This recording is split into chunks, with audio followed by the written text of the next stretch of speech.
মমতা বন্দ্যোপাধ্যায় তৃণমূল কংগ্রেসের নেতাদের থেকে এর থেকে বেশি তো আর কিছু আশা করা যায় না। মমতা বন্দ্যোপাধ্যায় আগে জবাব দিই, কেন্দ্রীয় প্রকল্প নিয়ে উনি যে কথাগুলো বলছেন, উনি কেন্দ্রীয় প্রকল্পের নামগুলো বদল করে দেন কেন? কোন কোন প্রকল্পগুলো উনি পশ্চিমবঙ্গে চালু হতে দেননি? আয়ুষ্মান ভারতকে পশ্চিমবঙ্গে চালু হতে দিচ্ছেন না কেন? রিভার ইন্টার কানেক্টিভিটি, সব কটা নদীকে যে কানেক্ট করিয়ে যাতে কোনো নদী শুকিয়ে না যায়, তার যে প্রজেক্ট কেন্দ্র সরকার বাজপেয়ীজির আমল থেকে, যে বাজপেয়ীজির সরকারে উনি একটা অংশ ছিলেন, সেই প্রকল্পকে উনি রিজেক্ট করছেন কেন? পশ্চিমবঙ্গে যে 4 ফসলি 3 ফসলি 2 ফসলি জমিগুলো আছে, যেগুলো আজকে একবারের বই দুবার তিনবার চাষ করা যাচ্ছে না জলের অভাবে, এটা তো সমস্ত সমস্যা মিটে যেতে পারে যদি এই নদীগুলোকে ইন্টারকানেক্ট করে দেওয়া হয়, তাহলে সারা বছর জল থাকবে। তারকেশ্বর যেখানে মরা নদী, সে মরা নদীতে জল ঢোকে না অধিকাংশ সময়, অজয়তে জল পুরো আছে কিন্তু মরা নদীতে জল ঢুকছে না, কারণ এত পলি জমে গেছে।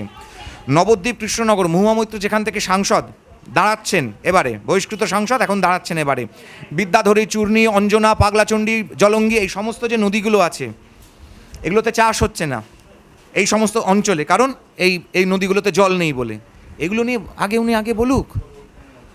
উনি আগে বলুক জনধন যোজনায় আজকে কতগুলো অ্যাকাউন্ট হয়েছে, কতগুলো গ্যাস কানেকশন পাওয়া গেছে, 12 কোটি টয়লেট।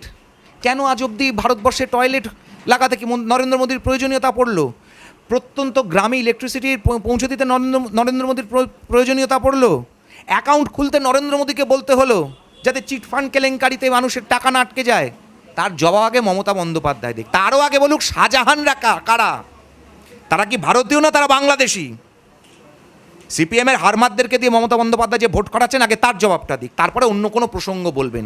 মমতা বন্দ্যোপাধ্যায় এরকম অনেক দাবি করে থাকেন। মমতা বন্দ্যোপাধ্যায় গোপালনগরের মোড়ে দাঁড়িয়ে আত্মহত্যা করার নাটকও করেছিলেন।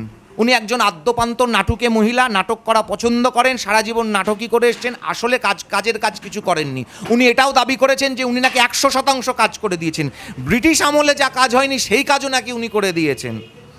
তো তাহলে পরে পথশ্রী প্রকল্পটা কোথায় গেল? ডায়মন্ড হারবারে তার অভিষেক বন্দ্যোপাধ্যায়ের চেলাচামুন্ডারা পথশ্রী প্রকল্পে টাকা মারে কেন? তার জবাবগুলো দিক। কোন ইস্যুতে?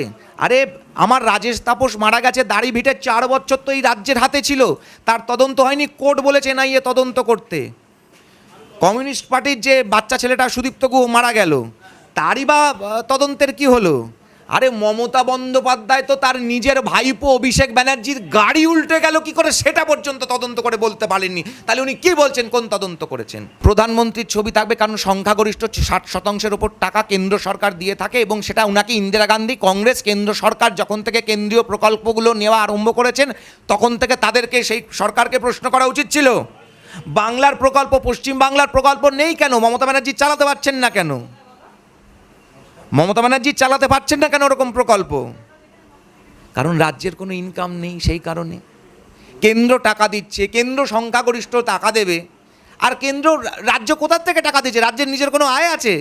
কেন্দ্রের যে টাকাগুলো যে রোজগার হচ্ছে, জিএসটি, সেন্ট্রাল এক্সাইজ, এই সমস্ত জায়গার থেকে, তার যে ভাগটা রাজ্যকে দেওয়ার কথা সেই টাকার থেকে মমতা ব্যানার্জি তো নিজের থেকে কোনো পয়সাই খরচা করছেন না, তারা বড় বড় লেকচার বাজি মারছেন কি? ও তো গঙ্গা জলে গঙ্গা পুজো করে মমতা ব্যানার্জি।